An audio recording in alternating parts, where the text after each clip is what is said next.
Partout où tu vas dans le monde. J'étais à Miami, Las Vegas, aux US, en Asie, partout. Le français fout la partout où il passe. J'ai plus eu de racisme parce que j'étais français que parce que j'étais noir. Tu vois, première boîte que j'achète, c'était dans les numéros surtaxés. 300 000 € d'investissement, 6 mois plus tard. Je comptais 1500 balles dans un tiroir, j'avais plus d'argent. Je suis pas ta meuf, je suis pas ta... Tu me parles pas comme ça. Sur du business en dur, tu vas perdre du temps, tu vas perdre un peu d'argent, tu vas pas brûler tout ton capital. Ouais. Sur la crypto-monnaie, tu vas te faire arnaquer. Parce que entre 10 et 15 000 $ investis sur un NFT qui aujourd'hui ne valent absolument que rien. Moi, Bitcoin qui passe de 35 000 à 64 000, ça me fait pas bander. C'est qu'un fois deux. Je touche plus à ça. J'ai perdu trop d'argent aussi. Bonjour à tous, on se retrouve dans un podcast aujourd'hui avec monsieur Chris Dienda. Ouais. On a pour défi que ce soit le podcast le plus controversé de ma chaîne. Est-ce que tu es en grande forme aujourd'hui, Chris? Non, je suis en grande forme, mais controversé peut-être pas. En tout cas, je vais Ok. peut-être dire ce que j'ai à dire ce que je pense. Controversé, pas forcément. En tout cas, comme déjà il m'appelle tonton, je suis toujours le bon tonton qui à Noël te dit écoute, il faut étudier cette année parce que sinon ça va pas bien se passer à la fin de l'année. Voilà. Exactement. Donc tonton, j'ai une question pour toi aujourd'hui. Ouais, Si tu devais te présenter en quelques lignes, ouais. ton parcours, ta carrière, dans quel domaine tu es aujourd'hui? Ouais, alors moi, je vais me définir toujours comme le manutentionnaire devenu libre financièrement, même si dans toute ma carrière, j'ai été entrepreneur et je suis descendu jusqu'en bas. J'ai gagné de l'argent, j'ai perdu de l'argent, je sais faire de l'argent. Par contre, peut-être que je manque d'éducation et tout ça, mais je suis quelqu'un qui a la dalle et on ne va pas m'enlever ça, que j'ai beaucoup de motivation et que quand je rentre dans un domaine, je vais jusqu'au bout du domaine. Voilà, parce que j'ai essayé de faire plein de choses dans la vie. Ok. J'ai essayé de devenir pilote d'avion que j'ai lamentablement échoué. J'ai essayé de devenir pilote de course que j'ai pas réussi parce que j'avais un père congolais qui voulait pas mettre de l'argent. Va dire toi un père congolais immigré, mets 20 000 € par année à fond perdu sans que tu deviennes quelque chose. Non, c'est pas possible. On va étudier comme tout le monde. Mais j'ai toujours eu cette faim et cette volonté de me casser du 9-3 parce que je pense que c'est pas normal que des êtres humains vivent dans des endroits comme les ghettos, comme dans la cité dans laquelle j'ai grandi. J'adore la cité où j'ai grandi, j'y mets les pieds de façon très régulière. J'ai pas forcément coupé les contacts avec toutes les personnes avec qui j'ai grandi, mais je considère que c'est pas normal d'entasser des gens et de les laisser dans une médiocrité et de les laisser dans un niveau social où on les laisse se débrouiller par eux-mêmes. Pour toutes les personnes qui veulent investir et qui veulent avoir un réel plan d'action, savoir comment aller chercher du résultat, de la performance et sécuriser ses investissements, avec mes équipes, on a décidé de mettre en place des créneaux de 30 minutes qui sont réservés à une petite catégorie de personnes. Tu as un formulaire très simple, tu le remplis en quelques minutes et ensemble, tu vas accéder à une masterclass sur laquelle on va te donner accès à 30 minutes d'appel pour pouvoir ensemble définir une stratégie selon ton capital, tes ambitions, tes objectifs. Si tu veux être millionnaire en 3 jours, ferme la caméra, va faire autre chose et ne regarde plus ce genre de podcast. Et ceux qui veulent vraiment aller chercher du résultat, let's go, le lien est dans la description de la vidéo. Et là, on va parler d'un sujet. Ouais. L'immigration, Ouais. sujet qui fâche en France en ce Oui. moment surtout. Oui. Qu'est-ce que tu en penses de la situation? On va parler cash. Moi, je pense que première chose pour l'immigration, la France, elle ne regarde pas au bon endroit. T'es français, t'es comme moi, je me définis comme français et que les gens soient contents ou pas, je me définis comme français. Je suis né en France, école de la République en France, passeport français et je suis plus français que congolais de par mes parents. Mais tu as bien remarqué, toi qui habites à Dubaï et qui a fait le tour du monde, les Français, en fait, on adore aller partout, d'accord? Sauf, on ne veut pas que les gens viennent chez nous. Et ça, c'est un truc que j'ai toujours trouvé contradictoire. Tu peux voyager partout dans le monde, tu entendras toujours du français. Tu vas au Japon, tu fais de la file d'attente dans un restaurant, boum, tu entends ça parle français derrière toi. Tu es à Cuba, boum, ça parle français. Donc déjà, je trouve que c'est bizarre qu'en France, les gens, en tout cas, veulent être très, très protectionnisme. Ils veulent très être sur eux-mêmes alors que c'est les premiers à partir dans le monde. Deuxièmement, la France, si elle est ce qu'elle est aujourd'hui, c'est parce qu'elle a dominé dans le monde. Elle est partie dominer chez tout le monde. Et ça, il n'y a personne qui va me dire le contraire. Elle a dominé. Il n'y a qu'à voir les bases militaires dans le monde. Il y en a à Djibouti, il y en a un peu partout dans le monde. Donc la France, elle a intérêt, dans son cadre de géopolitique, d'être placée partout. Et c'est normal, et c'est pas contre. Mais du coup, quand on tient ce genre de discours-là, et qu'aujourd'hui, on va justifier le mal de la France par l'immigration, là, pour moi, il y a un gros problème. Parce qu'on ne se pose pas les bonnes questions en Ouais, tu as France. dit un bon truc, c'est qu'on parle souvent d'immigration. Ouais. Regarde, moi j'habite à Dubaï depuis des années. Partout où tu vas dans le monde. J'étais à Miami, Las Vegas, aux US, en Asie, partout. Le français fout la merde partout où il passe. Quand tu regardes bien, dans beaucoup de pays, le français, c'est pas toujours le plus aimé. Et même tu parles de géopolitique en ce moment, c'est bizarre un peu la France. Alors même, c'est un peu bizarre. Le français n'est pas le plus... Mais en France, en fait, pour moi, il y a deux problèmes avec l'immigration. Il y a le problème général. Tout le monde va justifier les problèmes de la France sur l'immigration. Et c'est le plus facile. Je te prends un exemple. C'est plus facile de dire, oui, par exemple, dans les cités françaises, on laisse les gens conduire avec des motos et sans permis. La police fait rien. Non, on dit quoi? On dit ce sont des gens du Maghreb. C'est des choses qu'on dit. C'est encore les Arabes, ou encore une fois, dès que tu vois sur les réseaux sociaux, il y a un peu d'actes d'incivisme. Qu'est-ce qu'on dit? Et on dira encore un ange parti trop tôt. C'est des choses qui sont écrites sur les réseaux sociaux. Mais les gens ne se posent pas la question, et là, je vais faire le parallèle avec la Suisse, mais pourquoi l'État est autant laxiste? Parce que moi, ce que je vois quand je vais en France, que ce soit dans le 93, ou que ce soit même à Paris, en plein Paris, Paris 10e, Paris 15e, tu prends en face de la Tour Eiffel sur le pont, là, tu as 25 000. Et encore une fois, en fait, les gens, ils vont dire, ouais, c'est les immigrés qui vendent des tours Eiffel. Je crois que la plupart, ce sont des Indiens qui font ça. Ils vendent à la sauvette sur le pont. Ouais, Paris, ça a changé. Et moi, j'ai envie de te dire, pourquoi l'État français, il laisse faire ça? Va essayer de faire ça en Suisse, ne serait-ce qu'une demi-seconde. On vit, on te soulève. Donc, en Suisse, il y a ce qu'on appelle un État fort. Un État qui est extrêmement fort. Et moi, je suis immigré français en Suisse. Je le dis souvent, j'ai plus souvent même été... j'ai plus eu de racisme parce que j'étais français que parce que j'étais noir. Je suis un Français noir. Je ne suis pas un noir qui est français. En Suisse, je suis un Français qui est noir. Donc, je subis plus de racisme. Et c'est même pas du racisme, c'est juste un peu de discrimination. Et c'est normal, j'ai pas de problème avec ça parce que je suis français. Parce qu'en Suisse, il faut rentrer dans les clous. Et donc, du coup, quand tu compares la Suisse par rapport à la France, on en revient un peu pourquoi aujourd'hui je préfère la Suisse par rapport à la France. Moi, je vais te dire, quand Zemmour il a présenté son programme politique, qu'il a dit que oui, normalement, c'est quoi? C'est si les immigrés, ils sont en gros en situation de RSA ou au chômage, on ne renouvelle pas le titre de séjour. Moi, ça m'a fait rire. Dans l'immigration, quand tu rentres en Suisse, quand on te donne ton titre de séjour, ce qu'on appelle le permis B, c'est 5 ans, dès le départ, on te dit, quand tu signes, quand tu rentres, qu'à la fin de ces 5 ans, si tu es au social ou tu es au chômage, on ne renouvelle pas ton titre de séjour. Donc, tu vas te débrouiller pour qu'à la fin des 5 années, tu vas trouver quelque chose au moins pour qu'on te renouvelle. Et la Suisse, c'est comme ça, c'est noir sur blanc. Moi, je dis même que le parti à gauche, le plus à gauche en Suisse, est l'équivalent du parti de droite en France. Donc, c'est pour te dire comment la droite en Suisse, elle est vraiment dure. La droite conservatrice. Nous, on a même des partis chrétiens. En plus de ça, la Suisse, c'est même pas un pays qui est laïque. Bref, en tout cas, c'est juste pour te dire donc que la mentalité, elle est bien différente, tu vois. Non. Et toi, aujourd'hui, niveau business, tu vois, Ouais. est-ce que le fait d'être de couleur noire, c'est des choses qui t'ont... En fait, des fois, tu as senti soit de la discrimination, soit ça t'a fermé des portes, ou à l'inverse, est-ce que ça t'a ouvert des portes? En France, comment tu la vois la situation? Parce que c'est très tabou en ce moment. c'est que du bullshit et c'est que de la merde de dire ça. Moi, je vais le dire. Franco, être noir, et je vais même être plus large. Être noir, être une femme, d'avoir une orientation sexuelle qui est complètement différente. Ce sont que des freins ou des accélérateurs. C'est pas des arrêts. Donc, c'est pas parce que tu es noir, ou c'est pas parce que tu es fils d'immigré, je suis noir, hein, on peut appeler un chat un chat. C'est pas parce que tu es noir que c'est un frein, que c'est un stop. Alors, peut-être que pour toi, en tant que noir, avancer sur ton vélo de la vie, ça va être beaucoup plus dur. Il faudra pédaler plus fort que les autres. Tu vas avancer moins fort que les autres. Mais on n'a pas dit que tu n'avances pas. Tu avances quand même. Maintenant, est-ce que tu as assez de force et tu as assez de résilience pour continuer à avancer? Et c'est là où moi, je ne suis pas du tout d'accord avec le discours « Ouais, on ne nous a pas donné de la chance ». Il faut arrêter. Aujourd'hui, il y a Internet.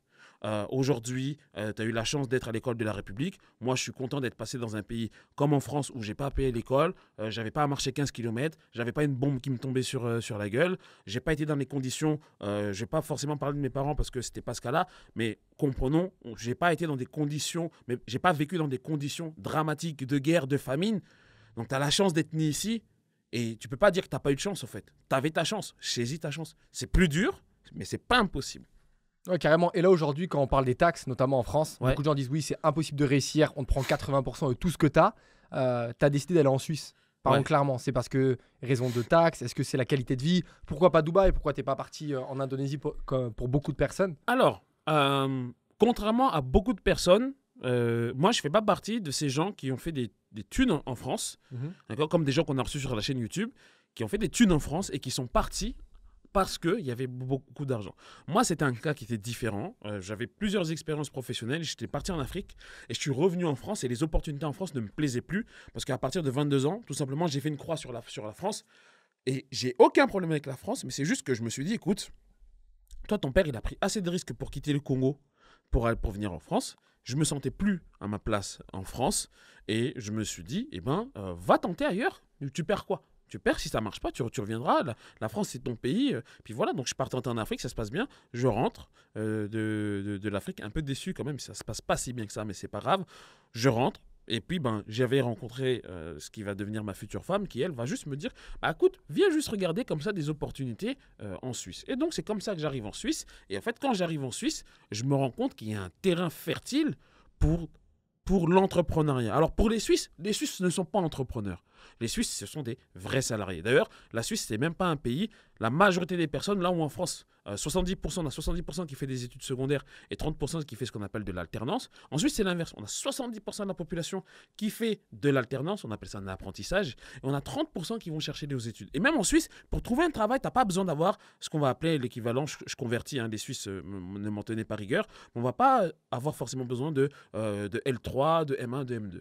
Donc déjà ça, moi, j'arrive en Suisse dans des conditions comme ça de purs salariés. Et quand j'ai les opportunités de crypto qui se présentent à moi, à ce moment-là, je me rends compte que j'ai un terrain qui est complètement fertile, où on te laisse complètement, il y a une certaine flexibilité pour développer et pour faire de l'argent. Et donc, du coup, quand je me retrouve à développer mon patrimoine, en fait, fiscalement, je me rends compte, ayant eu déjà une boîte en France, ayant déjà eu une SARL, je me rends compte qu'on n'a absolument pas les mêmes contraintes. Et là, je me dis, mais en fait, moi, je n'ai pas besoin de bouger parce que je suis déjà dans un pays où on pourrait s'exiler fiscalement. Bien entendu, et toi, tu étais déjà libre financièrement, tu avais déjà fait de l'argent tes business? Ouais, j'avais déjà fait. Tu es parti à l'aventure? Non, j'avais déjà fait. Pour être plus précis, j'avais un premier studio de photographie en 2010.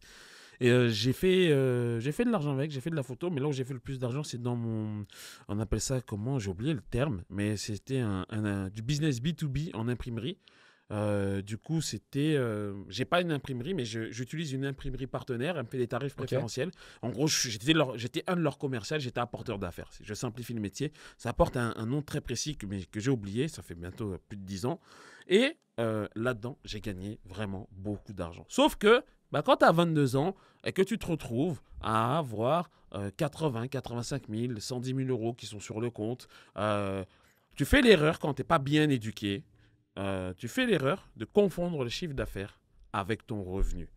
Et ça, c'est quelque chose qui m'a complètement desservi. Donc, faire de l'argent, je savais le faire, c'est pas un problème. Garder l'argent, ça, c'est un autre problème. Tu claquais, flambeur. Ouais, flambeur, mais j'ai pas flambé dans des trucs de fou. C'est-à-dire qu'à cette époque-là, j'ai pas acheté de montre, j'ai pas acheté de voiture. Mais t'avais un bon train de vie. J'ai juste, vraiment, t'as mangé. J'ai mangé, j'ai bien profité de la vie. Mais le problème, c'est qu'on rentre encore une fois dans cette fameuse spirale. C'est que quand tu commences à faire de l'argent et que tu augmentes ton train de vie et que tu oublies de faire la première activité, c'est comme ta marmite, tu vois, t'as une marmite. Tu mets du feu pour que l'eau chauffe. Et en fait, ton feu, il faut continuer à l'alimenter. Si on prend des feux avec du charbon, prenons du charbon pour l'exemple. En fait, quand tu bouffes ton argent, tu n'alimentes plus le feu. Donc, tu prends de l'eau, tu as du thé. De temps en temps, tu vas penser à mettre de l'eau. Mais ce n'est pas l'eau qui est le plus important. L'eau, c'est facile à trouver. Le plus dur à trouver, on va faire de l'eau chaude. Et donc, quand on dépense son business, en fait, on est en train de ne plus s'occuper de son feu. Et c'était la principale erreur que j'ai faite, que je me rends compte avec de l'expertise, c'est qu'en fait, il fallait vraiment continuer. Et ça, malheureusement, ça a complètement pêché, mais ça m'a fait ma première vraie expérience. Donc, tu as eu un vrai down. Tu t'es retrouvé à un moment donné broke, faire de l'argent, être quasiment broke. Broke. Tu avais vraiment, broke, j'ai pas honte de le dire. Moi, même quand je suis arrivé en Suisse, j'étais pas trop broke, mais dans mon broke, à un moment donné, moi, je suis retourné à ce que j'appelle un job alimentaire. Moi, j'ai fait. Donc, tu bossais pour payer des factures. J'ai fait les valises des vols Emirates à Dubaï, des mecs qui venaient à Genève. Voilà, les petits bonhommes jaunes que tu vois avec le chasuble là. Grand chasuble. Ouais, moi j'ai fait ça. Mais c'est pas un problème, mais je l'ai fait. Non, mais c'est bien que tu le dises parce que en fait sur les réseaux, maintenant c'est la mode de la création de contenu. T'avais pas ça il y a 4 ans. Et tu faisais un épisode comme ça, t'étais un extraterrestre. Ouais. Mais je veux dire, c'est souvent la mode c'est souvent la mode de montrer les belles choses. Mais tu vois les choses un peu plus sales où tu as eu des périodes de down, tu as perdu de l'argent, tu t'es retrouvé à zéro, tu n'as pas dormi non plus à la rue, mais je veux dire, tu t'es retrouvé à un moment donné où tu n'avais plus de qualité de vie. Ça fait partie du process et ça m'est arrivé aussi. Tu vois, première boîte que j'achète, c'était dans les numéros surtaxés, 300 000 euros d'investissement, 6 mois plus tard, que dalle. Je comptais 1500 balles dans un tiroir, j'avais plus d'argent. C'est-à-dire que, tu vois, ma durée de vie devant moi, j'avais même pas 30 jours. Donc, même j'ai changé d'appartement, je suis retourné chez mes beaux-parents, j'avais plus d'oseille. Mais soit tu t'en sers comme une excuse, soit tu t'en sers comme un tremplin. Exactement. Et moi, c'était le cas. Et après, tu es allé sur la crypto-monnaie. Aujourd'hui, tu as une grosse expertise. Tu es l'un des leaders de ce marché. Est-ce que tu peux m'en parler? Pourquoi la crypto-monnaie et pourquoi pas l'IMO? Ou pourquoi pas être resté sur des domaines d'activité que tu connaissais mieux? Alors, leader, moi, je ne vais pas être d'accord avec ce terme-là. Tu as une belle audience, on va dire ça comme ça. J'ai une audience et je ne vais pas parler de crypto-monnaie, je vais parler marché financier en général. Mhm. Parce que pour moi, aujourd'hui, je considère que déjà, les crypto-monnaies, c'est du marché financier qui s'est en plus, nous on a vu, qui s'est Bien sûr. institutionnalisé là, sur allez, même pas 4 dernières années, je vais mettre sur les 10 dernières années. Faisons simple, sur les 10 dernières années, les crypto-monnaies et fortement sur les 4 dernières années, ça s'est institutionnalisé. Moi, j'arrive pas dans l'univers crypto et dans l'univers trading, j'arrive pas comme ça par hasard. C'est juste que j'ai toujours voulu me développer dans le trading, dans la finance. Mais tu sais, des fois, on ne sait pas, en tant qu'homme d'affaires, tu vas comprendre ce que je veux dire, mais des fois, on ne sait pas par où commencer. Tu sais pas, tu veux faire de l'argent. Tu sais pas le comment, en fait. Mais tu sais pas comment. Voilà, tu veux, mais tu sais pas comment. Donc, moi, quand après, je découvre ce que j'appelle moi le trading Snapchat, je me dis, écoute, là, il y a un truc à faire. C'est le copier-coller classique. Marketing de réseau MLM, je me lance dedans. Je comprends qu'il y a un truc à comprendre. Quoi, je sais pas, mais je me lance dedans. Je comprends rapidement aussi que si je veux me développer moi personnellement, c'est pas comme ça que ça va fonctionner. Je vais pas faire du copier-coller, puisque il fallait regarder. Tu sais, des fois, il faut pas être bête dans la vie. Si tu vois quelqu'un qui fait du roller, d'accord? Toi, tu veux faire du roller, eh ben, si tu veux faire du roller comme lui, tu l'arrêtes.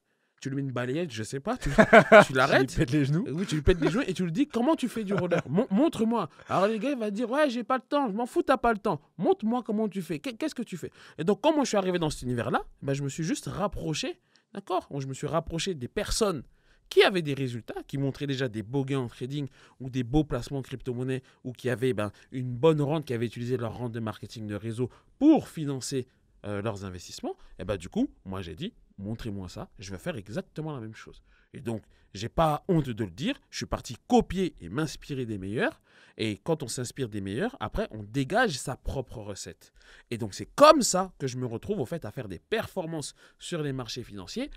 Bien entendu, tu sais comme moi qu'on fait n'importe quoi aussi dans tout ça. On va tester, on va des fois mettre trop d'argent, on va être mal équilibré, mais ça fait partie de moi. C'est moi, je me définis comme ça. Et donc, en fait, les crypto-monnaies, ça va donner un certain résultat, un résultat qui est fortement positif. Et comme je le dis, à partir du moment où quand tu as investi une certaine somme d'argent qui était aux alentours des 4 chiffres et qu'au bout d'une année et demie, tu te retrouves à avoir 6 chiffres sur ton wallet et tu te rapproches d'un demi-million, ça change clairement et carrément ta vie. Mais la différence, c'est que ce n'était pas la première fois que j'avais de l'argent dans ma vie. Donc, ça ne m'a pas brûlé les doigts. T'as pas fait les mêmes conneries que quelques années auparavant. Non, absolument pas. Et toi, l'expérience marketing de réseau, etc., ultra controversée, les gens parlent sur tout le monde. Je m'en fous. Je veux dire, c'était une bonne expérience, c'est du business que tu recommandes, ou aujourd'hui, si tu devais redémarrer, tu démarrais pas par ça? Je pourrais redémarrer d'ailleurs via un marketing de réseau parce que j'aime l'humain. Comprendre le marketing de réseau, c'est comprendre la psychologie humaine. En France, on sous-estime la capacité de vendre. On a un problème en France. On considère Quand que tu vends, t'es vendre, un arnaqueur, t'es un ou t'es arnaqueur. baiser, ce que tu veux. Non, c'est pas vrai. En France, on sous-estime la capacité à vendre. Alors qu'en fait, dans toute ta vie, tu vends. Tu vas rencontrer une femme, tu vas te vendre. Tu vas aller chercher un travail, tu vas te vendre. Comment tu m'expliques? Tu as certains mecs, ils ont pas le profil, ils ont tenté, ils ont réussi à passer à travers des filtres, ils n'avaient pas le profil pour le poste, parce que les mecs se sont vendus. Donc, il faut savoir vendre. Il faut comprendre la psychologie humaine, comment elle fonctionne. Donc, le MLM, et ça, il n'y a personne qui pourra dire le contraire. On peut dire que oui, le MLM, c'est la meilleure école pour apprendre à vendre parce qu'il y a tellement de cas complètement différents. Donc, si je devrais le refaire. Maintenant, le problème du MLM, c'est qu'on travaille avec des humains. Et travailler avec des humains, ça va générer de la fatigue parce que les conflits, ça va toujours être les mêmes. C'est toujours le même type et le même profil de personnes, les rouges, qui vont toujours faire le même genre de problème. Et à un moment donné, c'est la raison pour laquelle les gars comme toi ou les gars comme moi, ou un peu, on va dire, si je prends le top 50 dans le domaine de la finance aujourd'hui, tu vas voir qu'ils ont tous drivé à un moment donné dans leur carrière dans le marketing des réseaux, mais ils sont tous sortis parce qu'à un moment donné, ça devient toxique. Les guerres d'ego, les équipes, les ci, les ça. Mais c'est bien, ça fait partie de l'apprentissage. On apprend à vendre des produits, on apprend à gérer des êtres humains, on apprend à gérer des égos, on apprend à contourner des problèmes qui sont en direct. Donc le MLM, oui, c'est une école à faire. Mais à un moment donné, tout le monde arrive à ce que j'appelle un point de rupture et les gens, ils arrêtent. Et toi, c'était quoi ton point de rupture qui fait que tu as créé tes propres accompagnements, ta propre structure? Moi, mon point de rupture, ça a été que dans la compagnie où on a été, chez ce que j'ai pas aimé du tout, on avait un gros leader dans la société dans laquelle on était. On avait un gros leader. Ce leader-là, je sais pas si tu connais, il avait été édifié, mais par tout le monde dans la société. Quand on va avoir un problème chez avec les payes, notamment, que ça ne va plus commencer à payer. Et que pendant tout le temps, on disait que ce n'était pas une histoire de timing, le marketing de réseau, qu'il fallait se développer tout ça, et qu'il y avait un switch qui avait été préparé. D'accord. En plus, moi, je faisais partie des leaders. Et après, il y a eu un peu d'ego parce qu'on ne m'avait pas mis dans la combine. Donc, moi, j'ai appris le truc à la dernière minute. En gros, un soir, on me dit « Ouais, on est là, on va faire le switch. » Je dis « Comment ça, on va faire le switch ?» Et là, on me dit « Ouais, mais de toute façon, ça ne paye pas. Et ci et ça. » Et au fait, en plus de ça, dans la compagnie, tu as 2-3 personnes qui étaient parties voir. Je crois que c'était à l'époque où s'est lancé. Ouais, exactement. Il y a 2-3 personnes qui étaient parties chez et donc, du coup, les mecs étaient partis chez ils avaient obtenu un deal. Et puis après, ça a commencé à se recruter. Puis ça a commencé. Et en fait, tout ça, là, je me suis senti comme une viande. Et j'ai dit, oh, moi, je suis pas ta viande, moi, je suis pas ta meuf, tu viens pas, je suis pas là, tu m'envoies un message. Écoute, ouais, je t'aime bien, rendez-vous ici, 18h, tu changes de compagnie. Mais moi, je suis pas ta meuf, hein, je suis pas ta pute. Tu me parles pas comme ça, on est des hommes d'affaires, oui. Présente-moi bien les choses, explique-moi les choses, mais me prends pas pour ta meuf en me disant, ouais, je suis pas disponible à 17h50, tu viens à 21h. Et c'est le sentiment que j'ai eu de la part des deux équipes qui partaient dans 2 nouvelles compagnies, de la part des deux. Et là, j'ai dit, moi, les gars, moi, je sais faire de l'argent. Moi, j'ai pas besoin de vendre vos petits trucs là. Moi, je sais faire de l'argent. Et la preuve, ça, je peux te le dire parce qu'il y en a qui me l'ont bien confirmé, qui sont restés, qui sont partis après dans les 2 compagnies, qui me font des retours, qui m'ont dit, il y en a beaucoup qui ont dit, Dienda, il va s'éteindre. Parce que moi, j'avais pas de réseau. Moi, j'avais plus de MLM. Moi, j'avais ma bite et mon couteau. Et on me fait des retours aujourd'hui, bientôt 4 ans après, des gens qui ont dit, Dienda, lui, il va s'éteindre. Je suis pas éteint, moi. Je suis encore là. Et d'ailleurs, si on regarde. Mais t'en as qui étaient là et qui sont éteints aujourd'hui. Ah ouais, il y en a même qui sont rentrés entre la queue, entre les jambes et qui se cachent aujourd'hui. Il y a un peu de ça, ouais. Donc tu vois, et c'est pas une guerre d'ego, mais c'est juste pour dire que moi j'avais pleinement confiance en mes capacités et je me suis dit, ok, les gens ils arrêtent, moi je vais pas rester dans la compagnie où j'étais parce qu'elle payait plus, ça m'intéressait plus, les services m'intéressaient plus. Partir chez dans les 2 cas ça m'intéressait pas parce que le problème, ce que tu dois savoir chez moi, c'est qu'en même temps j'ai déjà fait du marketing de réseau, notamment chez quand j'avais 20 ans. La vieille époque. La vieille époque, des pirates. C'est-à-dire que, et ça je l'avais dit à l'époque au leader qu'on avait chez j'avais dit là, ce que vous faites là, c'est du pipi de chat. J'ai dit, vous connaissez pas. Ouais. Vous avez beau me dire, ouais, on fait rentrer des gens. Tout le monde vient de ces gars-là en fait. Non mais tout le monde, on descend tous pyramideux. Ouais, non, c'est les Égyptiens. C'était des francs-maçons. Je sais pas, les mecs, tu vois. Les mecs, ils avaient vraiment comment on appelle ça, une spatule et du ciment. Les mecs, ils y allaient, tu vois. Et ils y allaient dans toutes les cités de France, quand même, tu vois. Les salles dans lesquelles, on se vantait de les faire.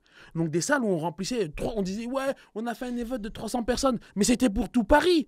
Moi, nous, chez on faisait des events, on remplissait des salles comme ça, mais c'était que pour Villepinte, Aulnay, tu vois, Stade de France. C'était un autre niveau. Ah, mais ça n'a rien à voir. Ça n'a rien à voir. Et donc, moi, j'ai vu les problèmes d'équipe, j'ai vu les problèmes de switch, j'ai vu les problèmes de, ouais, ça paye plus. Après, ils sont tous partis où, là? Ils sont tous partis chez Organogold. Après, Organogold, après, ils ont fait Get Easy. Après Get Easy, quand ça a bien scammé, les gens ils couraient la queue entre les jambes. J'étais à Paris à cette époque-là, les gens ils couraient la queue entre les jambes parce que, encore une fois, ils sont partis demander de l'argent à des gens qui il faut pas demander de l'argent. D'accord? Et quand cette société portugaise au Macao ça tombe, moi j'étais là, je suis pas remis dans. Moi j'étais déjà. Là j'avais mon business d'imprimerie. T'étais sorti déjà. J'étais déjà sorti. Mais quand je reviens dans le marketing de réseau et que je vois qu'il y a en fait, on a encore en fait ces nouveaux problèmes d'ego que je voyais venir et tout. Quand c'est arrivé, je dis écoute, j'ai fait ce que j'ai fait à faire, j'ai gagné ma légitimité, j'ai pris mon exposition parce qu'il ne faut pas se mentir, le marketing de réseau donne une superbe exposition. C'est la raison pour laquelle toutes ces personnes qui existent encore aujourd'hui viennent du marketing de réseau parce qu'elles ont créé une communauté. Et ça, par contre, ça c'est vrai. Si tu veux créer un business notamment autour de la création de communauté, le marketing de réseau c'est superbe parce qu'on édifie tellement les gens comme Jésus dans ces trucs-là qu'à un moment donné, c'est hyper facile. En fait, les gens, vraiment. T'as une énorme influence. T'as une énorme influence. Restons polis, mais t'as une énorme influence sur les gens. Tellement t'as été édifié. Et donc, quand tu comprends ça, tu comprends que les gens, si tu es malhonnête, tu peux leur faire et tu peux leur demander n'importe quoi. Et c'est là, en fait, que les arnaques, elles arrivent. Et notamment dans le domaine de la crypto. On en parlait un peu en off. Et tu vas voir que tu as certaines de ces personnes qui vont utiliser leur position d'influence pour commencer à arnaquer les personnes. Et là, c'est pas des arnaques à 1000 €. Et toi, tu t'es déjà fait baiser des grosses sommes d'argent ou tu as vu des gens autour de toi qui ont perdu énormément d'argent? En crypto ou en business? Les deux.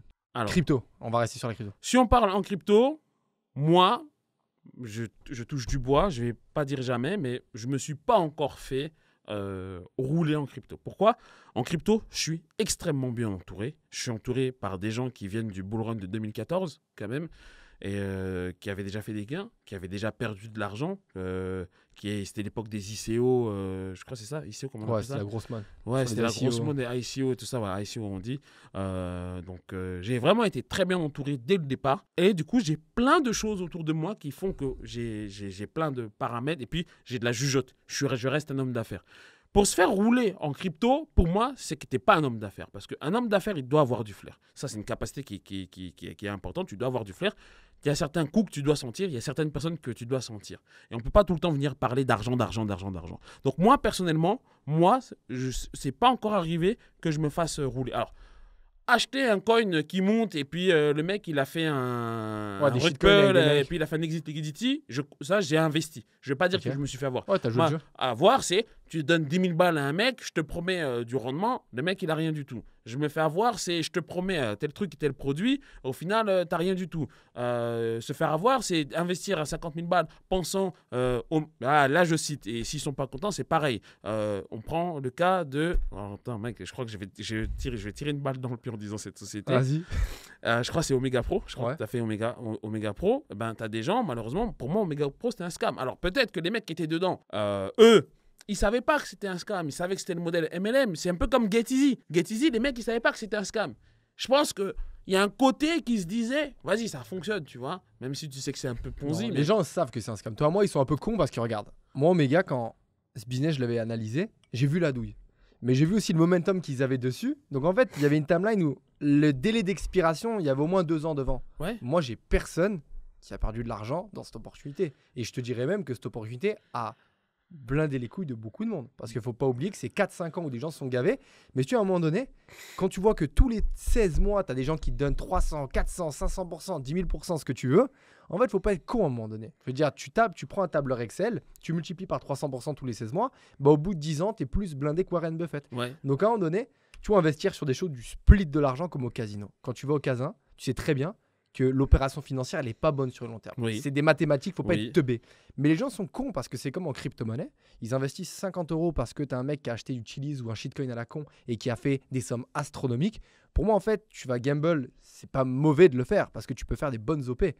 Mais il faut connaître les risques, savoir que tu peux te faire ramasser l'intégralité de ton argent et savoir quand t'arrêter aussi à un moment donné. Mais tu as des gens qui ont fait des sommes énormes, qui ont multiplié des BTC x3 sur un BTC à 3000, qu'ils ont vendu x3 à 27 000. Donc Ouais. en fait, avec 3000, ils ont sorti 100 000 balles. Prenons l'exemple de mes. On continue encore un peu sur Omega Pro, même si c'est pas le sujet. Mais ce que je veux dire, pour moi, c'est ça le flair de l'homme d'affaires. Tu dois savoir sentir que, ok, ce qu'on m'a proposé là, et ça, désolé les mecs, mais si vous n'êtes pas contents dans les commentaires, ben tant pis pour vous. Ouais, tu penses que Mais- t'es plein parce que t'as eu plein mais- de scams dernièrement. Non, mais Validus, c'est ça, autres, voilà, plein, Validus, tu vois. QLian, tous ces trucs-là. À un moment donné, c'est, comme je dis tout le temps, c'est soit pendant, comment on dit, l'expression qui dit que pendant la ruée vers l'or, ceux qui gagnent le plus d'argent sont ceux qui vendent des pelles. C'est pas les mecs qui vont chercher. Donc, à un moment donné, en tant qu'homme d'affaires, tu comprends le business model, tu sais que potentiellement c'est un Ponzi, et si vous n'êtes pas content, le dollar qu'on utilise tous les jours est un Ponzi. Ça, encore une fois, c'est la même chose. Donc, on est en fait en général dans le Ponzi. Maintenant, toi, tu peux sentir le flair. Tu peux te dire, ok, l'entreprise, elle est nouvelle, elle vient de sortir, elle a un certain truc. Moi, je prends mon truc, et vas-y, il y a des gens qui diront, ouais, mais si tu fais ça, ça veut dire qu'à un moment donné, il y a des gens, l'engrenage, il va se coincer. Ouais, mais si tu es sur les crypto-monnaies, à un moment donné, C'est pareil. tu dumps sur la gueule d'un mec. Et Bah, bien quand sûr. tu gagnes, c'est qu'il y a un perdant en Tu sais, face. à un moment donné, j'ai été controversé par rapport à ça, parce que j'ai fait des opérations, j'ai fait beaucoup d'argent en crypto-monnaie. On m'a dit, ouais, mais Rémi, tu as utilisé ton influence pour faire monter des cryptos ou autres. Mais quand tu achètes BTC à 70 000 et que le marché drop à 60 000, c'est pas un Ponzi? C'est pas à un moment donné que tu as quand même des instits qui aujourd'hui manipulent le marché. En fait, tout est une histoire de manipulation. Sur Ouais. les marchés financiers, tu as de l'analyse graphique, économique, fonda, etc. Mais en fait, à un moment donné, quand il y a 10 € qui sortent de la poche de gauche et qui sont perdus, c'est forcément qu'ils sont partis dans la poche de droite en face. Tu vois? Alors, Et ça se fait à tous les niveaux aujourd'hui. ça se fait à tous les niveaux. Mais moi, par exemple, tu vois, envoyer sa communauté sur un coin, c'est un truc que moi, j'ai jamais voulu faire. Notamment parce que, comme tu dis, c'est quelque chose qu'on peut te reprocher. Après, je vais pas dire que c'est le business. Je vais pas dire que faut avoir une approche passe-moi l'expression, faut pas avoir une approche, de mon point de vue, une approche de faut niquer sa communauté. Ça, je suis pas d'accord avec ça. Je suis pas d'accord non plus avec l'approche de envoyer sa communauté sur un coin et tu sais que cette liquidité-là, ça va te servir d'exit liquidity. Ce sont des choses qui se font. Mais moi, en tout cas, j'estime que j'ai pas forcément besoin de faire ça. En tout cas, c'est pas ma vision des affaires. Peut-être que oui, ça va me faire ralentir, mais moi, en tout cas, par rapport à mon influence, je souhaite pas en tout cas l'utiliser dans ce genre de truc-là. Pour avoir parlé avec certaines personnes de la crypto, on m'a dit, quand j'étais au salon de la crypto, tu vas voir là, au moment où on enregistre, on est en fin avril 2024.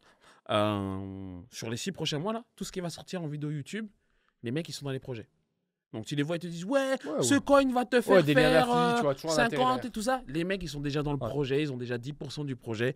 Il n'y a que ça. Et en gros, ils vont utiliser l'argent bête qui vient sur le marché. Donc, maintenant, on pourrait se dire, c'est l'histoire de la sélection naturelle et tu sais, le truc qu'on a appris à l'école, là, le chaînon manquant, la chaîne alimentaire. Voilà. Exactement. Et les investissements financiers et les cryptos, pour moi, je pense que c'est de la chaîne alimentaire. Aujourd'hui, si je prends le cas, si tu prends tous les mêmes coins, si tu prends tout ce qui se passe sur Solana, pour moi, c'est que de la chaîne alimentaire. Que la manipulation de marché. C'est que de la manipulation de marché. Maintenant, est-ce que tu es assez bon pour toi bouffer les autres ou c'est toi qui es bouffé? Bouffer ou pas être bouffé? Et pour toi, aujourd'hui, comment faire pour être rentable, sachant qu'on va parler clairement, tu as 90% des gens, et même qui nous regardent aujourd'hui, qui ont certainement soit se sont fait à un moment donné baiser, ont perdu de l'argent, on va dire les vraies choses. Parce que sur les réseaux, tu sais, les PNL en vert, c'est facile de les montrer. Je veux dire, quand tu as un BTC qui était à 15 000 en 2022, j'ai mis un multi 6 chiffres que j'ai réinvesti à ce moment-là. Mais c'est facile de montrer du PNL quand tu achètes en bas de marché. C'est facile de montrer. Les PNL en rouge, tu vois. C'est facile de montrer que tu fais de l'argent quand le marché est en ligne droite. D'accord? Si je donne 100 000 balles à ma grand-mère en décembre et qu'elle achète n'importe quoi, elle a fait des thunes. Elle n'est pas investisseur, c'est juste qu'elle est bien timée dans le marché. Donc, montrer les performances, et c'est là où pour moi les gens sont imbéciles à l'heure actuelle, c'est que montrer les performances sur le marché, parce que là, on pense qu'on va rater une opportunité, mais c'est comme ça que vous n'allez pas être rentable. On est rentable sur les marchés financiers quand on investit, quand les gens ne sont pas dessus. Alors, je le dis à tout le monde, là, tout le monde parle de crypto, tout le monde parle de Solana. Vous étiez où en janvier 2023 quand tout était en bas? Vous étiez où? Vous étiez où? Bitcoin à 18 000, Solana 17 ou 20 $. Vous étiez où? Vous n'avez pas posé? Le truc, il est les ATH, tout le monde achète. ATH, tout le monde achète. Après, vous dites, ouais, mais j'ai perdu de l'argent. Non, vous êtes idiot. Vous êtes idiot, vous ne savez pas comment le marché marche. Encore une fois, il faut se poser la question. Et moi, c'est la narrative que je vais amener, et puis je répondrai à ta question après. C'est la narrative que je vais amener, moi, sur ce run-là. Bitcoin, à un moment, on fait le call, on est à 66, 67, allez, entre 70 et 60, faisons simple, parce que comme ça, dans la durée, ça passe un peu mieux, suivant le moment où les personnes vont regarder ce podcast. Okay. Sachant que là, la narrative que tu donnes, on est le 18h54, un 22 avril, le halving a démarré il y a 2 jours. Le halving a démarré il y a 2 jours. Alors déjà... Parlons du halving. La promesse attendue, BTC à 100K, ETH à 15 000. Donc c'est ça, on y vient pour la narrative. La narrative qu'il faut se poser d'un Bitcoin à 100 000 balles, s'il atteint 100 000 balles, faut se dire, qui c'est qui va acheter Bitcoin à 100 000 balles, mais tu vas chercher quoi comme type de performance? Est-ce que toi, Rémi, ça t'intéresse de rentrer sur le Bitcoin à 100 000 balles? Non. Ça veut dire que mentalement, tu vas chercher un Bitcoin à 150 000, 170 000 pour prendre des gains.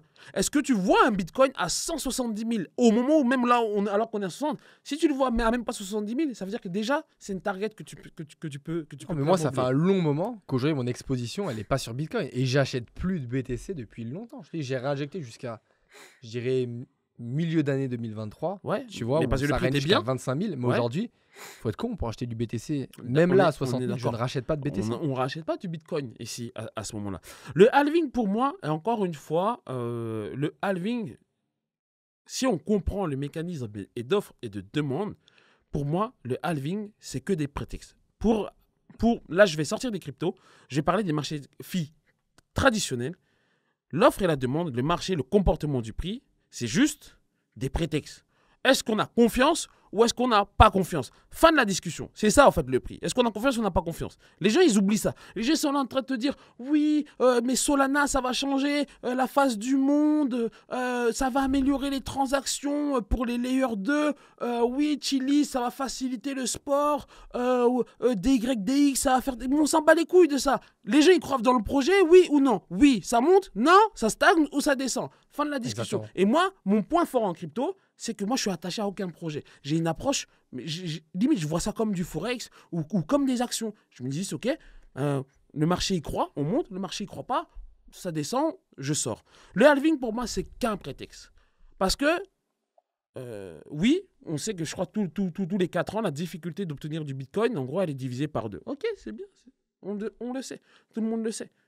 Mais pourquoi à ce moment-là, il y a toujours un FOMO qui arrive à ce moment-là, qui se met en place, il y a une correction qui gifle tout le monde, qui sort tout le monde, puis après, on continue et on augmente. Et au fait, moi, c'est pas regarder le halving. Les gens, ils n'ont pas regardé le halving, tu n'as encore une fois rien compris, et après, tu te retrouves dans le camp des perdants. Tu n'investis pas parce que c'est le halving. Acheter du Bitcoin, on serait il y a 4 ans. On est là, Bitcoin... C'est sur un BTC à 15 000, 12 000. On est à 15 000. Donc, moi, je te parle de la montée du run 2017, là, quand Bitcoin fait 17 000 $. 17 000, 18 000 $. De 3 000 à 17 000, je crois. Voilà. Moi, à ce moment-là, j'entends parler du Bitcoin. Je vais me placer. Mais qu'est-ce que tu te dis? Ouais, mais le Bitcoin, ça ne sert à rien, il est trop cher. Mais en fait, tu n'as pas compris. Le Bitcoin, ce n'est pas qu'il est trop cher à 17 000 $. Alors, il est trop cher dans sa temporalité à l'instant même, mais il faut avoir un horizon de placement long terme. Et moi, je fais partie de ces gens qui ont raté ce train-là. Et pourtant, je fais des perfs juste après sur le Bitcoin. Et puis, mes premiers Bitcoins, j'ai un prix moyen d'achat aux alentours de 6 000 jusqu'à 10 000 $. D'accord. Donc, en fait, je viens pratiquement 4 ans après ce moment-là. Et pourtant, je n'ai pas raté l'opportunité. Mais en fait, ça veut dire quoi? On ne peut jamais essayer de timer le marché. Il faut juste comprendre les tenants et les aboutissants. Bien entendu, il y a des moments qui vont être positifs et des moments qui vont être négatifs. Actuellement, comme tu l'as dit sur le Bitcoin, pour moi, ça ne sert à rien. Il y a d'autres projets où tu peux avoir beaucoup plus de rendement. Et ensuite, pour moi, si on veut faire partie des gagnants, des vrais gagnants, bah, va falloir commencer à décider de devenir un vrai gagnant. Je suis désolé de le dire, je ne vais pas me faire des copains là-dessus, mais moi, j'ai un positionnement qui est très clair là-dessus. Ce n'est pas en faisant du copy trading ou en donnant de l'argent. Tu peux te donner de l'argent, mais je simplifie parce que les gens, ils veulent des raccourcis. Ils sont feignants. Ils veulent des résultats tout de suite. Et ce n'est pas en déresponsabilisant sa réussite ou en déresponsabilisant son travail que tu vas obtenir du résultat. Je ne suis pas d'accord avec ça. Et moi, je viens de quelqu'un qui a fait des business en dur. C'est toi qui travailles. Tu veux réussir dans les crypto-monnaies, tu peux le donner peut-être à un mec. Essaie de ne pas te faire avoir parce que c'est extrêmement régulé. Et ça, encore une fois, je pense qu'aujourd'hui, on peut d'abord faire le travail par soi-même. Il y a un gros travail à faire par soi-même, à se développer d'abord dans ce qu'on fait et dans ce qu'on aime et à se professionnaliser. Si tu ne te professionnalises pas, les gens, ils perdent parce qu'ils ne se professionnalisent pas, en fait. Oui, ils sont naïfs et manquent de connaissances. Et le problème, si tu veux, c'est que sur du business en dur, tu vas perdre du temps, tu vas perdre un peu d'argent, mais tu vas pas brûler tout ton capital. Ouais. Sur la crypto-monnaie, tu vas te faire arnaquer. Tu as un mec plus intelligent que toi qui souvent, ça va te demander 12 mois à remettre dans l'ordre et tu vas dire je comprends pas, il n'y a plus rien sur le Trust Wallet. Tu vois. Ouais, et j'en ai vu plein des gens comme ça. J'en en appelle tous les jours. Voilà. J'en en appelle tous les jours. Les Trust Wallet, les et gens tu qui se vois, font avoir, oui. pas sur des sommes à 200, 300 euros. Non. Les gens qui connectent des Google Authentificators et tu as 9 chances sur 10 de te faire baiser. Tu vois, la nouvelle mode, on en parlait tout à l'heure, c'est oui, mais j'ai placé de l'argent dans une banque, j'ai placé 3 000, j'ai fait 15 000, mais on me demande 4 500 $ de frais et je pourrais retirer mon capital et toutes les semaines, je vais doubler.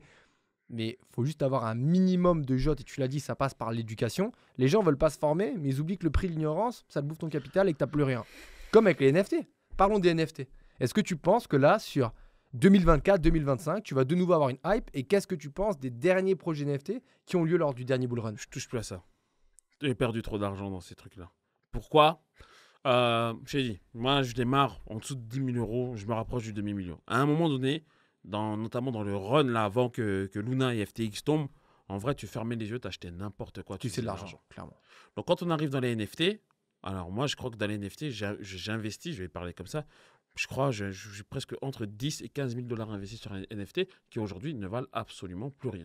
J'ai acheté tout et n'importe quoi. Je me suis fait des belles roadmaps, il y avait... Ouais, je me suis fait avoir par des narratifs, par des si. Alors, il y a un truc, là, ça que je dois dire, là où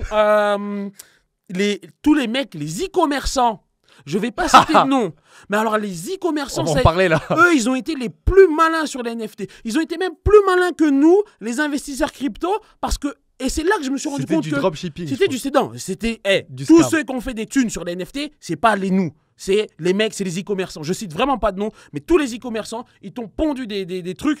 Moi, j'étais entouré d'e-commerçants qui me disaient mais il y avait des NFT pour tout et pour rien. On prend des photos de verre, vas-y, on fait un NFT, on met une narrative et le marché il était fou. Sauf que la différence, et c'est là que j'ai compris la force des e-commerçants, c'est que la différence avec nous, on va dire investisseurs, tu sais, nous, quand tu investis et que tu as, par exemple, investi 10 000 balles, tu as un demi-million de wallet, d'accord? Mais ton argent, il est dans le marché, ok? Et déboucler une position pour le sortir, pour aller investir 300 000 balles sur un projet NFT qui peut te rapporter des millions, mais déboucler 300 000 balles de ton wallet pour aller le jeter sur un projet NFT, ça pique, D'accord? Et les e-commerçants, eux, c'est des mecs qui avaient des machines à cash à ce moment-là. Et ces mecs-là ont utilisé toute leur force marketing qu'ils savent mettre dans les budgets publicitaires pour YouTube.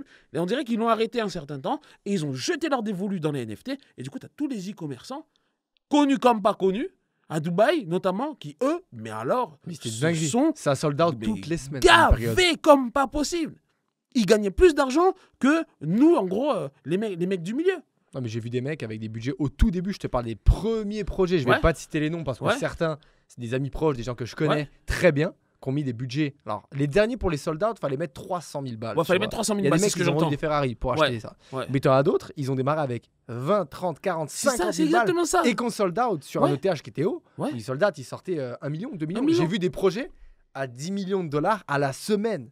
Mais c'était clairement du e-commerce, tu vois. Et les gens. Les e-commerçants, ils ont bouffé. Et moi, j'ai perdu mon argent dans ça. C'était le game. Tu sais, c'était ça. Les NFT, pourquoi les gens ils achetaient les NFT? On avait, je crois, comment ça s'appelle, le truc avec les singes. Là, j'ai oublié le nom, le World Ape ou Bored Ape. Ape. Et les mecs, quand tu entendais un tel footballeur a acheté, un ci a acheté. Alors qu'après, on va m'expliquer que tout ça, c'était que du marketing. Mais quand tu voyais ça, les mecs, ils faisaient des flips.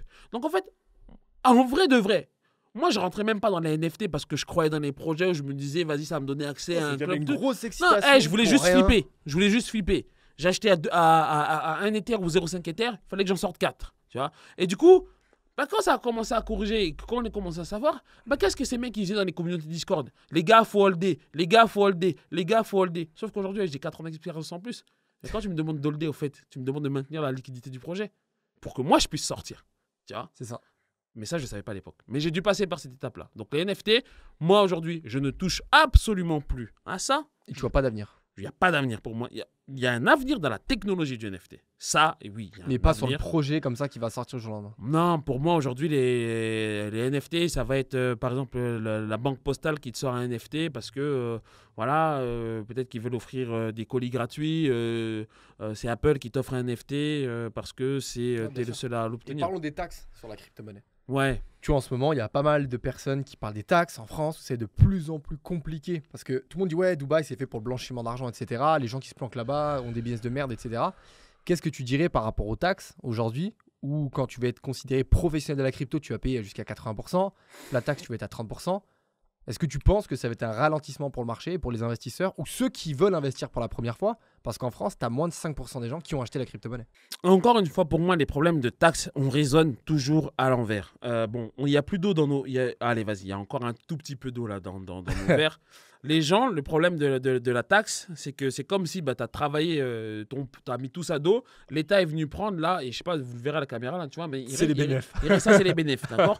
Les gens en France, au lieu de se concentrer sur comment je peux faire pour garder le plus d'eau possible, se concentrent sur ah, on m'a pris trop d'eau. Et pour moi, encore une fois, c'est ne pas réfléchir de la bonne solution. Réfléchir par on est dans un pays qui a trop de taxes, on est dans un pays qui est ça, pour moi, on se trompe de combat. Il faut réfléchir à comment je fais pour garder le plus d'eau dans mon verre, d'accord? Qu'est-ce que j'ai en place en disposition?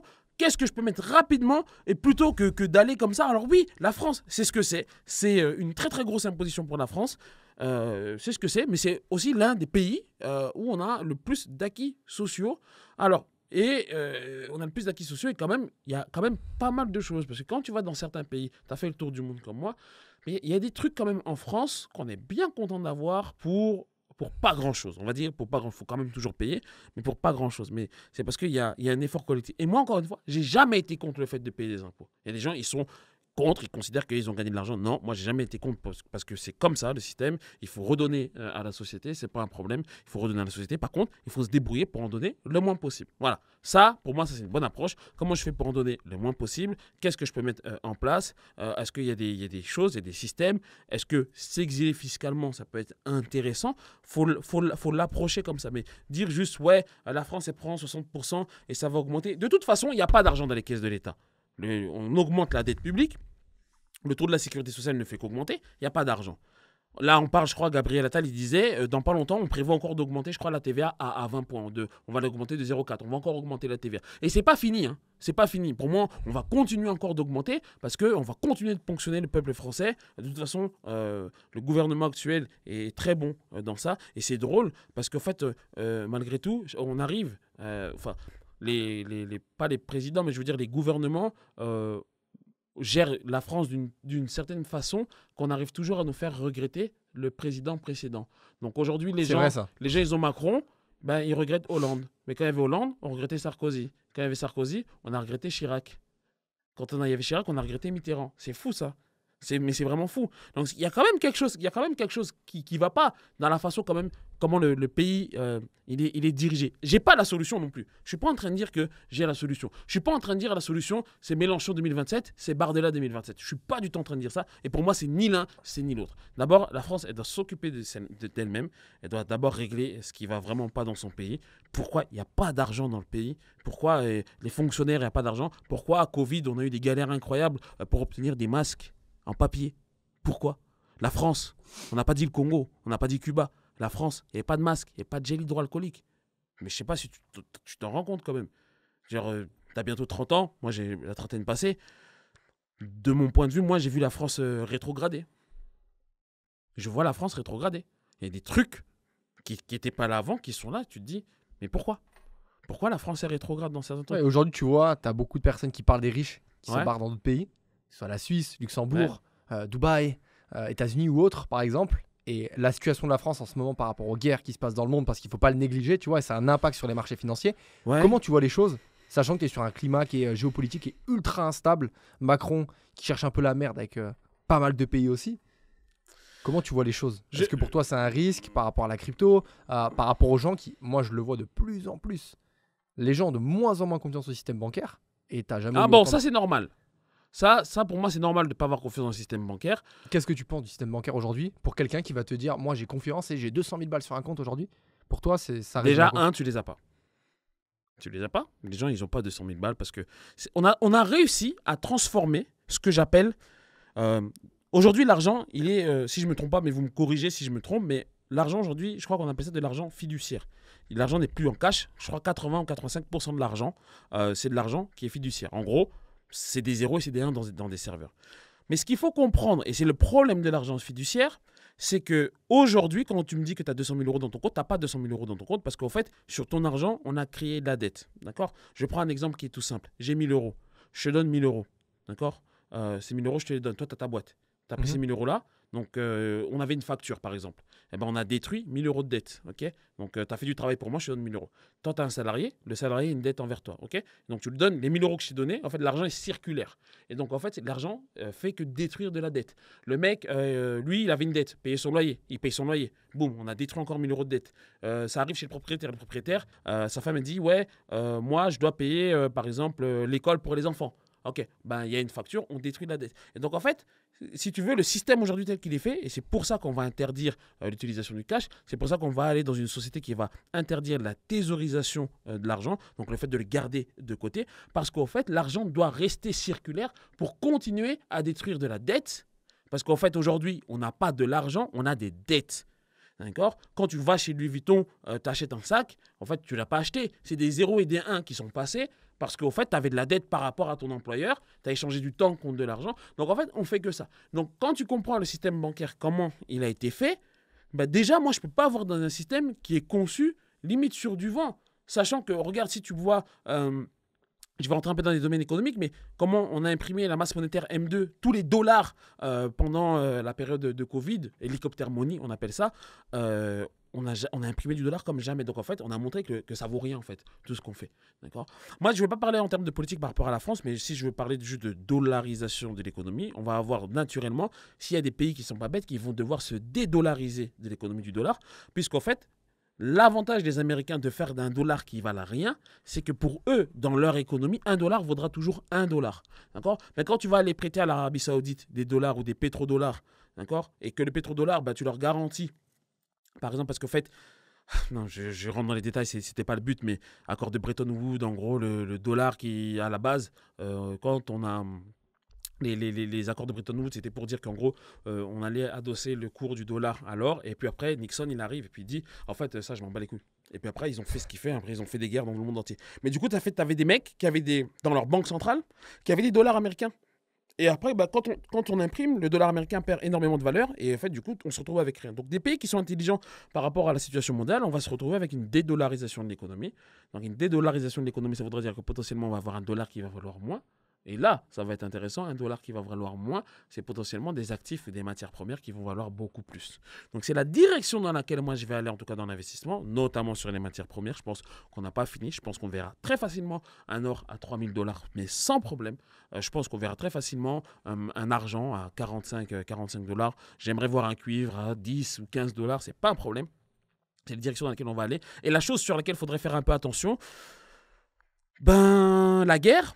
Du coup, ben, s'il y en a une, et ben, c'est un peu dommage. Toi, c'est un risque aujourd'hui que la France entre en guerre dans les 5 Ouais, mais prochaines en années. plus, mais ce qui est dommage, c'est que c'est une guerre qui ne nous concerne pas. Moi, on me dit, ouais, est-ce que tu vas aller combattre pour la France? Est-ce que je dois défendre la France sur son territoire national? C'est pas la même chose que est-ce que je dois aller faire la guerre dans le blizzard, là, dans la toundra, pour aller défendre des intérêts économiques qui ne me concernent absolument pas, parce que soi-disant, il faut aller soutenir des pays, certains pays. Non, ça, c'est deux choses complètement différentes. Voilà. Défendre le pays qui m'a tout donné, c'est pas pareil que aller représenter des économies sur lesquelles qui ne me concernent pas, juste parce que, ouais, c'est la France et je suis copain avec les Américains. Ça, pour moi, c'est pas la même chose, ça. Et toi, aujourd'hui, tu conseillerais quoi, justement? Parce qu'il y a beaucoup d'informations en ce moment sur la crypto-monnaie, beaucoup de choses Ouais. qui se disent, mais qui ne se produisent pas forcément par rapport au dernier bull run. Tu vois, BTC qui va faire un ETH, Ethereum qui n'a pas encore fait son ATH. À chaque fois, on s'attend à ce que le halving BTC va atteindre les 100 000 et finalement, tu manges des corrections de marché. Qu'est-ce que tu dirais aujourd'hui à quelqu'un qui, parmi tout ce flou d'informations, souhaite avoir une voie rapide et vraiment aller faire de la performance? Alors, je dis pas d'être millionnaire avec 50 euros parce que clairement, on n'est plus Non. sur le bull run de 2014, tu vois. Non. Mais avoir des investissements rentables, ce serait quoi le chemin si là, tu devais redémarrer à zéro aujourd'hui avec 2 000, 3 000, 5 000, 10 000 euros d'épargne? Ok, si je pars avec 2 000, 5 000 euros d'épargne, avec les connaissances, j'ai les connaissances Tu as les que j'ai skills. pas. Ou J'ai- non, tu les as pas, ou tu as des compétences de base, mais c'est pas exceptionnel. Je veux dire, tu pas le plan pour faire x20, par exemple. Ok, j'ai pas le plan pour faire x20. Je commencerai, je prendrai mes 5 000. Malgré tout, j'achèterai je vais être obligé. J'achèterai quand même un peu de Bitcoin. Ok, j'achèterai un peu de Bitcoin. J'achèterai du Bitcoin en effet de levier. C'est la première chose que je ferai. Pas beaucoup. J'achèterai du Bitcoin en effet de levier, à peu près juste un effet de levier de x2. Déjà ça. Parce que x2, ça veut dire que je sors à 33 000. Ouais. Donc, un effet de levier de 2 sur Bitcoin pour quelqu'un qui vient de commencer, moi je trouve ça c'est super.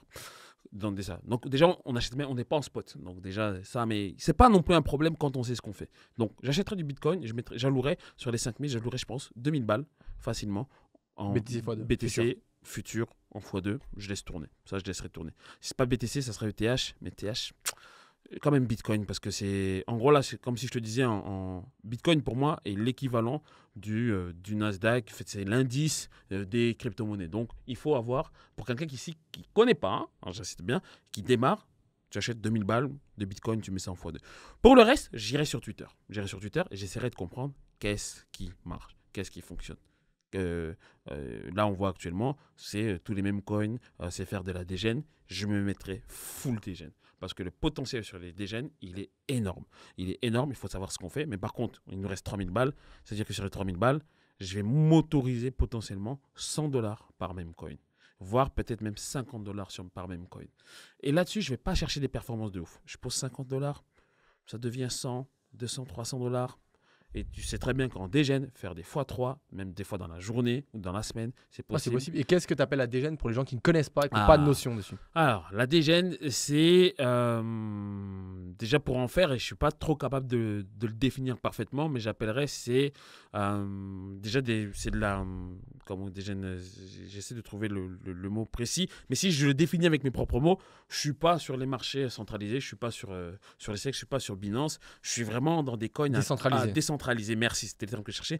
Décentralisé, donc c'est vraiment un peu hors du marché, avec déjà qu'il n'y a pas de régulation, mais encore avec vraiment beaucoup moins de régulation, sur des petits tokens à toute petite capitalisation, donc inférieure à peu de volume aussi, inférieur, ça peut dépendre des projets, mais à une capitalisation qui est inférieure à 1 million, 1 million, 2 millions, tu rentres et tu prends ton x3. C'est vrai que sur certaines cryptos, passer d'une capitalisation de 1 million à 7 millions de dollars, si les mecs ont fait un bon marketing dessus, ça peut se faire vite. Donc techniquement, toi tu as mis 50 balles ou tu as mis 100 balles, tu fais x1, x2, x3, pas de gourmandise. Il faudra être ultra discipliné. Tu poses 50 balles, 300 balles. Et garder ce schéma-là sur sur une longue rentabilité. C'est pas, parce que l'erreur que beaucoup de gens font, c'est par exemple, il achète 10 coins, d'accord? Il est arrivé, il a monté, il a fait 5000. Au lieu de garder son money management de 50 balles, il commence à dire, OK, moi c'est bon, je suis devenu Rockefeller. Je fais tapis. Et maintenant, je commence à faire du tapis. Et en fait, les mecs comme ça, ils se retrouvent dans les 99% de perdants. Donc moi, ce que je ferais, je mettrais du Bitcoin, j'enverrais des gens sur de la dégène à toute petite, d'être extrêmement protocolaire, extrêmement discipliné. Et après, de réutiliser ces fonds-là et de revenir encore les réinvestir. C'est tout ce que je ferais. Je me prendrais même pas la tête à écouter des narratifs de projets, des trucs, parce que pour moi, on a beaucoup de L1, L2 qui sont déjà en haut, qui sont déjà remontés. On est trop tard, on aurait été en 2023. Je t'aurais dit autre chose, mais là, non, pas du tout. Donc là, moi, je ferais ça. Et après, je mettrais quand même une petite pièce quand même sur Solana, en effet de levier, je pense peut-être x4 ou x3. Juste pour potentiellement suivre la narrative qui amène un Solana à 400 $. Ok, magnifique. Et là, actuellement, c'est quoi ta prédiction pour les 3, 6, 12 prochains mois? Sachant que là, on a la date du halving et qu'on est sur un BTC aux alentours des 63 64 000 $. Alors, je vais peut-être te choquer, mais j'ai zéro prédiction. Pourquoi? Parce que les prédictions, c'est ce qui m'ont niqué sur le précédent bull run. Tu veux pas te mouiller, tonton Chris? Non, c'est pas. Non, je vais quand même dire. Mais je t'explique, les prédictions, c'est quand même ce qui m'a niqué. Chiliz, je l'ai à 1 $, il est jamais venu. Moi, j'avais 1 million de Chiliz, d'accord? Il est jamais venu. Et il fait 71 centimes en haut. Et bien entendu, j'ai jamais cash out 710 000 $, d'accord? Comme je t'ai dit, je suis pas monté à un demi-million d'euros de patrimoine, pas très loin. Donc, je sais ce que j'ai fait et j'ai pas pu sortir, au bon moment parce que j'ai trop écouté la narrative et que j'ai pas aujourd'hui le recul que j'ai. C'est que si j'entends une narrative, moi je sors avant la narrative. Tu me parles d'un BTC à 100 000 balles, je sortirai à 80. Même pas 90. Je sortirai 80-85. C'est ce que je ferai. J'entends un Solana à 500 $, je sortirai à 350-400 $. Le petit zigugui là qui va monter, il ne m'intéresse pas. Ça, c'est pour dumper sur la gueule des mecs, ça. Juste pour reprendre, qu'est-ce que je fais? Les prédictions. Moi, j'ai surtout remarqué que, en tout cas à l'heure actuelle, Bitcoin, il se comporte comme un indice. Ça, c'est quelque chose que j'ai remarqué. Pour moi, il se comporte comme les indices. Vous prenez ceux qui ont un doute, vous ouvrez un graphe, mettez SPX, mettez un Nasdaq, mettez DGI, vous mettez Bitcoin. Vous allez voir, vous allez avoir des mouvements. Et pour moi, je ne considère même pas le Bitcoin comme une matière première. Déjà, ça c'est clair et net pour moi. Maintenant, ce que je vais faire pour déterminer une narrative, encore une fois, je vais juste dire, je pourrais te dire Bitcoin à 100 000 $, Bitcoin à 200 000 $, Bitcoin à 50 000 $. Mais ça, aujourd'hui, avec le recul, je dois contextualiser ma narrative. Ça veut dire que si j'ai un Bitcoin à 100 000 $, 150 000 $, je dois voir est-ce que Bitcoin il est au bon prix pour les 100 000 $ par rapport au... Je te donne un exemple. Bitcoin à 100 000 $ et on a Ethereum qui est à 2 000 $ et on a Solana à 100 $ et c'est le seul actif qui est tout en haut. Ben, je ne vais pas avoir la même narrative, je vais pas avoir la même réflexion que d'avoir Bitcoin à 100 000 $ et Ethereum à 6 000 $ et Solana à 700 $, tu vois, et que tout qui est en haut. Donc en fait, c'est plus un contexte. Moi, je partirais plus d'un contexte. Qu'est-ce que j'ai de positif, qu'est-ce que j'ai d'haussier? Et je dirais là en ce moment, tu vois, la crypto a monté super vite. Personne n'a vu venir, tu vois, un BTC qui est passé 35 000 à 74 000 quasiment. Ouais. En fait, j'ai pas l'impression qu'on retrouve la même hype pourtant que sur 2021, parce que c'était lié au Covid. Il y avait une hype qui était énorme. Et j'ai l'impression que la hype, elle est un peu moins élevée cette année. Moi, Bitcoin qui passe de 35 000 à 64 000, ça me fait pas bander. C'est qu'un x2. x2, tu aurais acheté Nvidia, tu aurais acheté Facebook, tu aurais acheté Snapchat, tu le faisais. Et c'est ce que je dis aux gens. Je dis aux gens, ouais, Bitcoin là, à la TH... Et même BTC à 400 000, tu feras jamais plus qu'un fois. Les gens, ils ne raisonnent pas comme ça. Donc en fait, c'est juste que je me dis que faut toujours contextualiser. Pour moi, c'est le plus important. Bitcoin qui monte ou pas, non, tu peux faire ça sur les marchés traditionnels classiques, tu vois. Et pareil, on approche un peu de la fin, mais je dirais encore une fois à tous ceux qui investissent. Et ça, là-dessus, les gens ils peuvent ne pas être d'accord avec moi, mais je sais que j'ai raison quand je dis ça. Si les gars, vous n'êtes pas capables de faire 10% par année ou 15% par année, arrêtez-moi tout votre trading, arrêtez-moi toutes vos cryptos, allez acheter des ETF. Allez, achetez-moi des ETF BlackRock, Amundi ou je sais pas quel truc. Vous achetez ça parce que tu achètes du S&P une fois dans l'année, tu fais ça en DCA, mec, tu me sors 10%. Et toi, toute l'année, tu te fais chier à être sur Twitter, à faire de la dégène, à faire du trading, à regarder le contenu qu'on fait, t'emmagasines, tout ça, et t'es pas capable de faire 30%. Mais tu fais de la merde, arrête de faire ça. Donc tu vois ça déjà pour moi, c'est ultra important de traquer aussi sa performance et d'avoir des résultats qui sont cohérents. Bien entendu, Mais il faut faire attention, il ne faut pas se définir à travers le succès des autres et il ne faut pas non plus définir la loi de Pareto de quelqu'un dans sa vie, dans son intervalle. Chacun ses investissements, chacun ses stratégies. Chacun ses Et strates. tu as eu beaucoup de gens qui se sont fait sortir du marché crypto-monnaie ou qui ont une vision très court-termiste, qui ont perdu 20-30%. Mais même là, regarde, tu étais sur des alts en achetant un top de marché, bah, tu as perdu 30-40%. Là, tu as perdu sur la plupart. 30-40%. Ouais. Carrément. Et les gens disent ah, mais là, c'est la mode des profs firmes avec des comptes à 10 000, 100 000, 200 000 ou affiliation trading sur les dépôts brokers où on double ton dépôt en 24 heures. Ok, Qu'est-ce moi- que tu penses des personnes aujourd'hui qui font de l'affiliation? Clairement, alors c'est un sujet un peu tabou, tu as eu des reportages, cash investigation, Ouais, etc. cash en ce moment. investigation. Qu'est-ce que tu penses des gens qui aujourd'hui rêvent de devenir blindés grâce à du copy trading ou qui font des comptes profs firmes par exemple? Alors, devenir blindé grâce au copy trading, ça ne sera pas possible. Ok. Comprendre le trading ou comprendre les investissements grâce au copy trading, pas de problème. Ok. Comprendre qu'il y a... Mais la promesse, elle est un peu différente des fois quand même. Ouais, la promesse, elle est différente parce que malheureusement, il faut la crédulité. Il faut que les gens soient crédules, sinon ils ne déposent pas. Ok. Encore, les gens, il faut qu'ils soient crédules. C'est comme ça. C'est comme quand tu regardes une vidéo de réel, tu regardes, tu swipes, Instagram, il t'envoie 2 paires de fesses, 2 paires de nichons, tu as stoppé le scroll. D'accord? Donc, c'est exactement pareil. Les mecs du copy trading, ils ont compris la psychologie humaine. Ils sont obligés de te montrer un certain lifestyle, sinon tu les écoutes pas. Parce que les gens, ça les intéresse pas d'avoir un Chris Yenda. Et encore, moi je m'estime que je suis pas agressif, mais par rapport à la finance traditionnelle, je suis complètement dans l'abus. Mais les gens, ça les intéresse pas de faire l'effort. Ils veulent juste le résultat. Donc tu vois déjà ça, c'est compliqué, mais ok, on peut faire quand même, on peut faire du copy trading. L'affiliation, c'est un business à part. On est serré sur le temps, mais On va clôturer. On va clôturer. De toute façon, on est lancé, on va pas s'arrêter. Chris. L'affiliation, c'est un business à part entière. Encore une fois, moi, je critique pas les gens qui font de l'affiliation. Je les félicite même parce que pour connaître les chiffres et les efforts qu'ils mettent en marketing, certains, faut y aller. Hein. C'est pas facile. Prendre une caméra, chauffer une communauté, payer les gens en interne que tu as. C'est pas facile. C'est un vrai métier. Mais encore une fois, les promesses de richesse, c'est parce que les gens sont cons et on utilise cette crédulité-là. De toute façon, TPMP, ça marche bien. Donc, ça ne m'étonne pas que l'affiliation, ça marche bien. Ça, Tu m'étonnes. Et sur les profs firmes, par exemple, où Et tu du parles coup, de sur- scandales avec des profs firmes qui n'ont pas payé, par Alors, exemple, pas de retrait. Pour moi, j'ai fait une vidéo sur ma chaîne YouTube sur les propres firmes. Pour moi, encore une fois, les propres firmes, c'est la même chose que l'affiliation trading. On a utilisé ta crédulité. Moi, les propres firmes, je les utilise comme braquage. Je pose 2000 balles, j'en sors 4000, je suis content. Je vais pas me dire, ouais, je prends un compte 100 000, je vais commencer à me dire, ouais, j'imagine la Rolex. Non. Regarde, le passage de propre firme. C'est le truc que je déteste le plus en ce moment, le passage de propre firme. Parce que les gens, ils sont pas capables de passer des propres firmes. Mais déjà, arrêtez de trader. Remettez-vous en question. Mais non, vous êtes tellement con, vous êtes tellement gourmand que moi, j'ai un mec, je l'ai envoyé vers un gars qui fait un passage de propre firme. Tellement il me prenait la tête, ça s'est pas bien passé. Et le mec, il se sentait tellement bon parce qu'il tradait en démo qu'il a quitté son travail parce qu'il avait un compte qualifié en propre firme.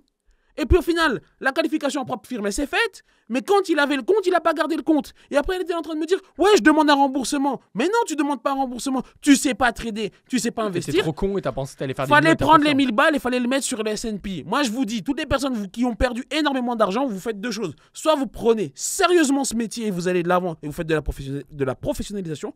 Soit vous allez acheter des ETF, du S&P et puis basta. Et on oublie les rêves de réussite avec le trading. On oublie. Il faut savoir mettre la maison et il faut laisser les lois de Pareto, comme toi et moi, Les gens, aller ils de ont des l'avant. grosses attentes. Et toi, Chris, tu as cette force et je te remercie pour clôturer ce podcast Yes. parce que tu parles français. Je veux dire, Ouais. t'as pas ta langue dans ta poche. Non, Il y a des Suisses, ils vont t'en vouloir peut-être. pas les Suisses, non, mais Oh, ils peut-être sont un qu'il y a peu des- neutres, quand même. Ouais, les Suisses, non, des les fois, tu vois, Suisses, ils ils sont sont un peu neutres, au milieu, mais... quoi. Ouais, mais même si ça plaît pas, ça plaira pas parce que Et t'as j'ai été dit- critiqué j'ai dit des fois, choses. Chris. Il y a Mais des gens bien qui ont parlé sur sûr, toi. mais bien T'as eu des sûr. mauvais a priori. Mais de bien certaines personnes sûr, autres, mais des bien fois. sûr, mais ça va jamais s'arrêter. Tu auras toujours des a priori parce que Kourich, il le disait, si t'es pas critiqué, c'est que t'es pas assez bon dans ce que tu fais. Donc moi, je vais juger ma réussite et mon influence à la critique. Si on me critique pas assez, ça veut dire que je dérange pas assez, ça veut dire que je suis pas assez bon dans ce que je fais. Donc je dois être critiqué, je dois avoir des insultes, je dois avoir des commentaires. Ça, parce que pour moi, c'est un baromètre de réussite d'avoir des haters. Et c'est normal. Et en fait, en plus de ça, un hater, c'est un fan caché. Parce que tu sais que tu dois en avoir des haters, t'as des mecs, ils te suivent. Hein. Ah putain, s'ils pouvaient sniffer l'arrêt du cul de ta femme, ils le feraient. Tu vois, Exactement. tu vois, ils pourraient. Ils aimeraient ta vie, mais c'est juste qu'ils ont peut-être pas le cran de faire ce que toi, tu as eu le courage de faire. Et du coup, ben, ça fait qu'eux, ils n'ont pas de résultat. Ouais, exactement. Donc, faut pas avoir peur de ça. Et encore une fois, je préfère être. C'est pas ma phrase, mais je l'ai pris de quelqu'un. Je préfère être aimé pour ce que je suis plutôt qu'être détesté pour ce que je ne suis pas. Ouais, exactement. Et tu as bien dit les choses en tout cas. Chris, en tout cas, merci. Tu as couvert pas mal de sujets. Ouais. Il y a quelques semaines, je t'en regardais. Je n'imaginais pas qu'on allait faire un podcast aussi Moi vite non ensemble, plus. tu vois. Ouais. Et ce que j'aimerais finir dessus. T'as une anecdote à donner là? Non, c'est pas une anecdote, mais il faut faire attention à ce que les gens disent sur les gens. Parce Ok. que. T'aimais pas ma gueule, Chris, c'est ça? Bah non, bah moi, on m'a jamais parlé de bien de toi en bien. À chaque fois que je voyais ta gueule qui apparaissait sur mon téléphone, je me dis putain, c'est qui ce connard? Il est là, il fait le mec, en plus 1m90, beau gosse, et là, ouais, moi j'ai été pauvre, j'ai dit, mais c'est quoi, c'est quoi? Bah après, c'est comme d'autres podcasts que j'ai fait. Il faut savoir faire la part des choses entre le marketeur, tu vois, la personne qui s'affiche sur les réseaux sociaux, et certaines personnes vont dire aussi, putain, mais tonton, il est comme ça. Puis après, la personne que tu vois à côté, l'humain qu'il y a derrière. Et il faut comprendre aussi qu'on n'est que des personnages, en fait. On ne fait pas de la fiction, on n'est pas des acteurs, mais on met un petit costume quand même quand on s'affiche. Et c'est pas forcément la personne que tu apprends à découvrir derrière. Et après, tu te découvres qu'en fait, tu peux faire des très belles rencontres comme ça. Donc, des fois, il faut arrêter d'écouter les gens. Et il faut faire les choses par soi-même. Exactement. Tu as bien résumé les choses. En tout cas, Chris, merci. Merci à T'as parlé toi. fort, t'as parlé Ça fait bien, plaisir. t'as dit les choses. Ouais. C'était un plaisir, en tout cas, pour tous les conseils que tu as partagés de Merci. ton expérience, parce que Ouais. tu as eu des hauts, des bas. Ouais. Et j'ai fait des podcasts où des fois des personnes qui vont te dire uniquement les belles choses et le Non. bon côté du trading, alors que... Et même nous, on dit, à l'heure actuelle, on narre toujours les choses. Ouais, exactement. Parce qu'on c'est est ça. des communicants, on va pas forcément montrer. Et je veux finir là-dessus, je sais que je suis encore en train de tirer un peu le temps, mais vraiment, ne vous sentez pas pour des merdes parce que vous voyez de la réussite partout. C'est juste que les gens sont des très bons communicants et on Ils montre racontent pas, la belle histoire. voilà, souvent. et on montre pas nos faiblesses, malheureusement. Exactement. Merci à tous en tout cas pour les personnes qui nous ont suivis. Suivez Chris parce que vraiment c'est quelqu'un qui partage beaucoup de valeur sur les marchés financiers, Merci. que ce soit sur les indices, bourse, crypto et même ton état d'esprit aujourd'hui, c'est ce qui t'a construit. Ouais. On se connaît pas énormément, Non. mais en quelques discussions, on a aligné sur pas mal de choses. Exact. Donc merci à tous en tout cas les gars, n'oubliez pas, likez, commentez, partagez, ça va nous aider à pousser les vidéos et monter sur l'algorithme. Et bien sûr pour toutes les personnes qui souvent me posent des questions et te les posent aussi Chris, c'est quoi le plan d'action? C'est quoi la roadmap pour par exemple avec 1000, 2000, 5000, 10 000 générer de l'argent? Donc encore une fois, on n'a pas une boule de cristal, ok? On aimerait bien, on n'est pas des devins, mais par contre on a une certaine expérience. Et je vous dis à très bientôt et bien sûr rendez-vous dans un prochain épisode. Let's go, merci Chris. Merci et à très toi. bientôt. Ciao.